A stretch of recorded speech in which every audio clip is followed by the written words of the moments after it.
I'm Kim Guise, Assistant Director for Curatorial Services at the National World War II Museum. And I'm standing here in our Arsenal of Democracy gallery.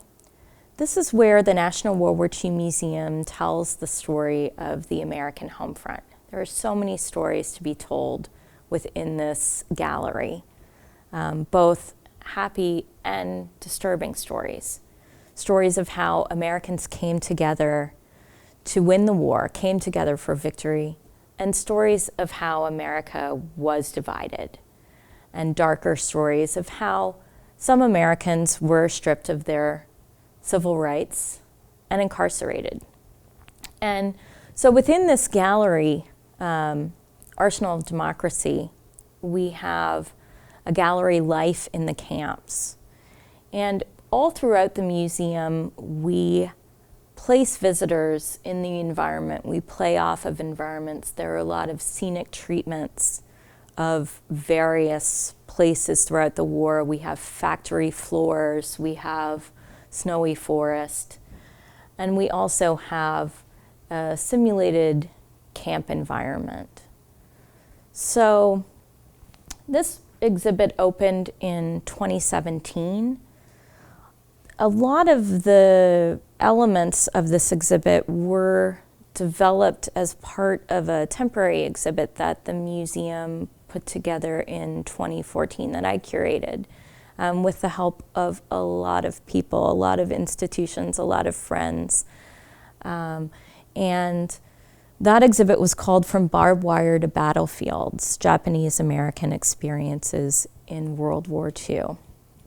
And for that exhibit, we amassed a great number of oral histories and stories and photographs of individuals, Japanese Americans, who experienced incarceration or who served, a whole range of stories of Japanese American life. And so some of the elements in this gallery came together for that show, which, as I said, we leaned heavily on friends at Japanese American institutions. And so some of the pieces that we have featured, you'll recognize some of the photographs, for instance, from Heart Mountain.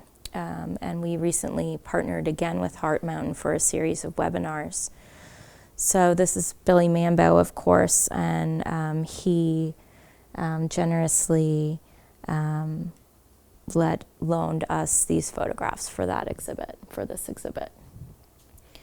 We also, I'd like to point out some of the pieces here that we also feature on our website, and these are interesting when we talk to students about the experience of incarceration.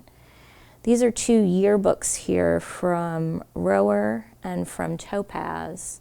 And we also feature these on our website, the yearbook from Rower anyway, where you can flip through and see scenes of high school life behind barbed wire. And this gallery and that experience is something that might not be familiar to our typical visitor. So this gallery is something that might present new information for some of the visitors to the museum. But it's certainly an essential part of the story of World War II and the story of American life during the war. So I want to thank you all for allowing us to be part of Tadaima. We're really honored. Thank you for taking this little behind-the-scenes walk into our gallery, and we hope you can come visit us soon.